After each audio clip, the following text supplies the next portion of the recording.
I want you to think about something for a second. Have you ever noticed how your brain will immediately go to everything going wrong whenever you get inspired to do something different?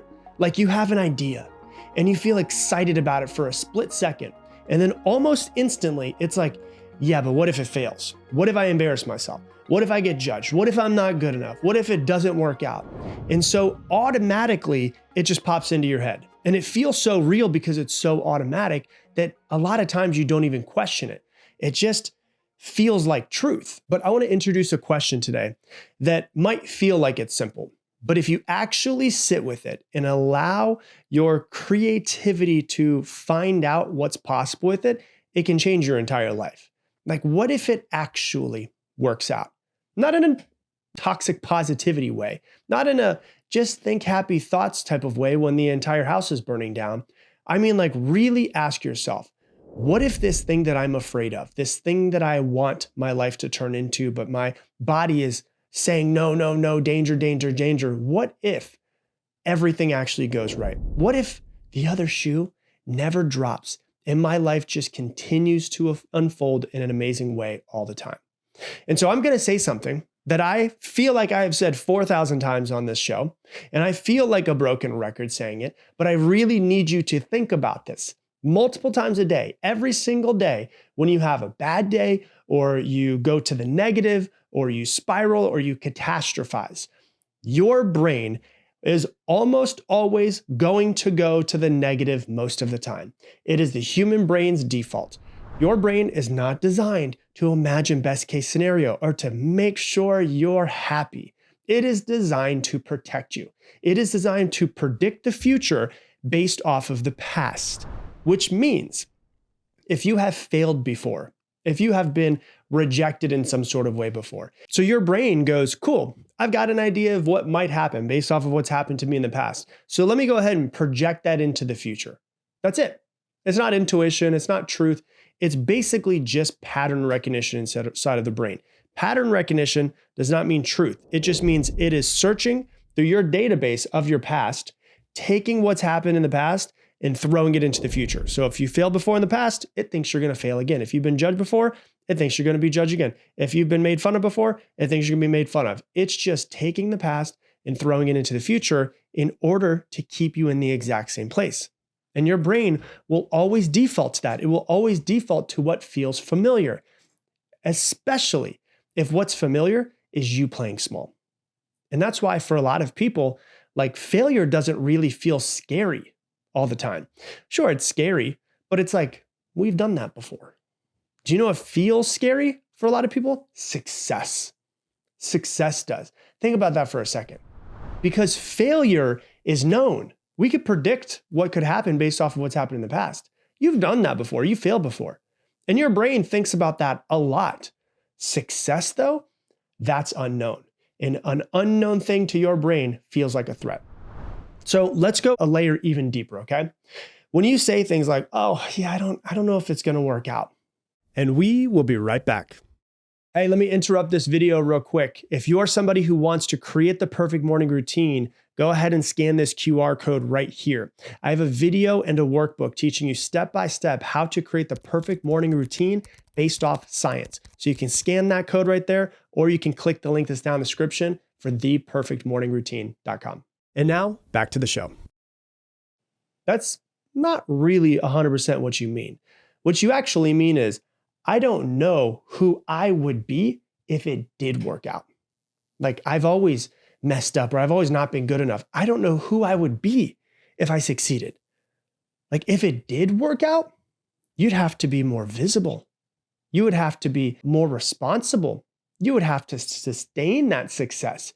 You'd have to handle new problems that you've never seen before. You'd have to change your beliefs about who you think you are if it all worked out.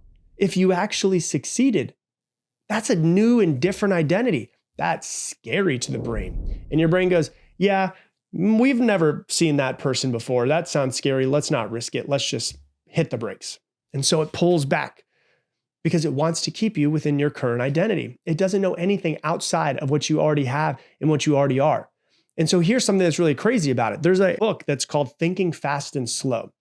And here in the book, he explains a really important thing, okay? Inside of your brain, you actually have two different systems inside of your brain. One that thinks fast, like immediately, automatic, emotional. You don't even really notice it. It's so fast, it just pops in. And one that thinks slow. It thinks logical. It thinks intentional. So that fast brain is the one that comes in first. System one is what comes in first. And it comes in immediately, and it runs your identity. It runs your patterns. It runs your, this is the story of who I am. So even if your slow brain, system two, is like, yeah, this could work, your fast brain has already run in there, pulling you back to whatever feels familiar. And so system one runs most of your life, especially your default reactions. System two, what's funny is it thinks that it's in control. But usually, if you're not intentionally using system two, well, system one ran in and made its immediate reactions. System two, if you're not in control of it, just usually explains what system one has already decided because it comes in slower. So you, knowing this, need to stop getting caught in all of your first thoughts and first feelings and give yourself some time. Let system two come back in. Be intentional with system two and say, okay, like I've noticed the fears of system one, the worries of system one, the limiting beliefs of system one, but let me bring in system two. What if this actually works out? And use system two, which takes a little bit longer to come in. It's the logical side. It's not the emotional side. A little bit more logical. Use system two, asking the question, what if it actually works out, to challenge system one. So that is your brain and how it works. But there's another layer that we need to talk to that's really online, that really is happening inside of you, right? That's your nervous system. This is a part that most people miss. Your comfort zone is not just your thoughts and your behaviors, it's your emotional states too. If you're used to stress and overthinking and doubt and inconsistency and anxious feelings inside of your body, your nervous system will go back to those feelings and emotions because they feel, well, normal. Even if they suck, even if you don't want them, they feel normal, and you want to go back to what is normal. Unconsciously, your nervous system, your brain, all of those things want to go back to what is normal. So when something starts to go right, when there's momentum in the right direction, when there's opportunities popping up, your nervous system goes, hold on, this isn't familiar. Like, this is unfamiliar. This doesn't feel like us. Like, this is something I've never seen before. I can't predict this. Let's hit the brakes. And so you subtly will procrastinate, and you'll overanalyze, and you'll overplan, or you'll pull back in some sort of way, or you will create problems in your mind that don't actually exist. Not because there's something wrong with you, but because your body is trying to return to what feels safe and what is known.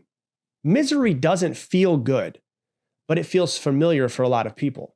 Your nervous system, even if you don't want to feel miserable, but misery is your standard, will still want to go back there because it knows this is what feels normal. And so if it's about to do something different, if you're about to do something different, if you're about to think differently, what you need to do is let yourself feel the discomfort of doing something new and out of the ordinary for you. Don't run from it. You're going to feel your nervous system kick on and be like, danger, danger, danger, alarms, alarms. Don't do it. Breathe into it. Let yourself feel the discomfort. You're doing something new, and prove to yourself that you're not going to die. And sustaining it long enough, in doing this for a while, it will eventually start to feel normal to take action and to do something different and to get out of your comfort zone. Now, I promise you this is not a couple weeks kind of thing. This isn't even like a couple months kind of thing. It's probably like 6 to 12 months kind of thing for getting out of your comfort zone and doing something new and building an identity to actually feel more normal to you. Like, to feel normal. It's a 2 to 3 year thing for it to actually feel like who you are. Is that longer than we want? Absolutely. I have found this to be true. Nothing you want will ever happen as fast as you want it to. But when it does happen, it will be 10 times better than you thought it was going to be, right? It might take 2 to 3 years, but damn, it's better than being stuck and miserable for the rest of our lives, isn't it? Sure. So how do you actually shift this? Not like intellectually or theoretically, but in real life, how do you actually do this? Let's get practical with it, okay? The first thing that you want to do is catch the default question. Questions direct your mind. And so you're constantly asking yourself questions. Your brain will ask questions like, what if this goes wrong? What if this doesn't work out? What if I'm not good enough or smart enough or a failure? So it's going to ask those questions, which is why it immediately goes to things not working out, things going wrong, you being a failure, not being smart enough, all of that. And so you want to notice the question. That is system one part of your brain. Just expect it. Expect it. Stop getting so wrapped up in it. Oh my God, why am I so negative? I wish I was more positive. No, just expect it. It's going to happen. Deal with it. Stop getting caught up in it. You just want to notice it. That's system one. You can't always control your first thought, but you can always control your second thought. And I want you to interrupt it and ask, okay, but what if it goes right? And now you're going to bring in system two, which is to be more intentional, right? Instead of letting system two agree with system one, you're going to use system two to actually start to get more creative and think, what if it does work out?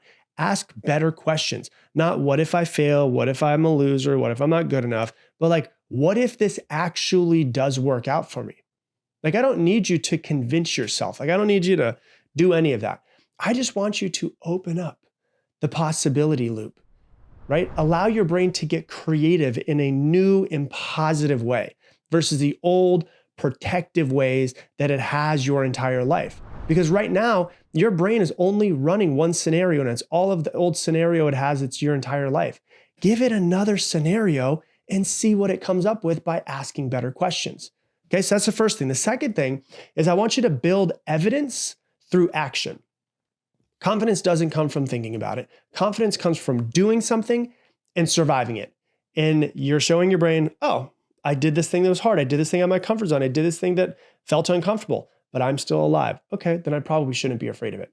So every time you show up, every time you follow through, every time you do something uncomfortable, every time you survive, you're building proof I can handle more than I thought.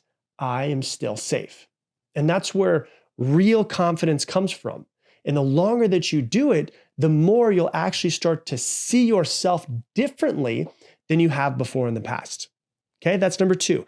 Number three is I want you to start to regulate, not try to like motivate yourself, okay? If your old nervous system patterns kick in and your body feels unsafe, your mindset won't matter. Like your body will override your mindset almost every single time. You can be like, I need to be positive, I need to be positive. But if your body and nervous system feels like it's in fight or flight and it feels like sends the alarms like you're about to be attacked or killed, doesn't matter how positive you want to be in your mind. So when things start going well, it will also feel very foreign and your nervous system is going to kick in and be like, I don't know if this is right. So instead of like, when they do start going well and they start going in the direction that you want, instead of rushing, instead of sabotaging, instead of doing any of that stuff, just pause and let yourself feel it. It's like when people get a compliment and they have a really hard time taking compliments, it's because it doesn't line up with what they think of themselves. So it's kind of the same thing. When things start going well in a direction you've never had before, instead of rushing through it or sabotaging yourself, pause for a second, feel it, like actually try to receive it in your body. Like let it be okay for you to grow and to succeed and to be somebody different. It will feel foreign to you and your body, but you need to try to make it feel normal. You're trying to like brainwash your body. I guess that's a lack of better words. Brainwash your body into like, oh, this is possible. Things working out need to be conditioned into your body. So give yourself 3 minutes of breathing. Breathe in through the nose. Maybe you can hum out through the mouth. Calm your nervous system so that you can encode that feeling of things going right. So that way, everything working out for you actually starts to feel normal. That's how you expand your capacity and allow more good into your life. And so the last part I really want to cover with you is that you have to understand you don't get the life that you want. Like you don't just want to have a better life and get it. You get the life that matches who you believe that you are. So if you believe things never work out for me, if you believe I always mess up, if you believe I'm not that type of person, you will unconsciously make that true. You have been unconsciously making your entire life true because your brain is wired to act in ways to stay consistent with who you think you are. And so I want you to sit with this today, like actually sit with it and think about it deeply. What is that thing in your life right now that you keep assuming won't work? That goal or that idea or that relationship or that version of you, whatever it might be. Like where you're like, oh, I really want it, but like it probably won't work out. Instead of asking why will this fail? And what if it fails? Or what if I screw up? I want you to ask yourself, what if it actually works out? Watch what your brain does. Watch how you'll start to get excited, but then you'll pull back, and then you'll get excited and you'll pull back. And just allow yourself to just imagine things working out, and imagine it long enough, and you'll notice your body starts to get excited about things working out for you. Allow your brain to start getting creative and thinking about new and exciting possibilities that you've never thought about before, instead of old patterns that just come in from your protection mechanisms in your brain. Because that actually sitting down and thinking, what if it works out, and feeling into it, that's where your next level starts.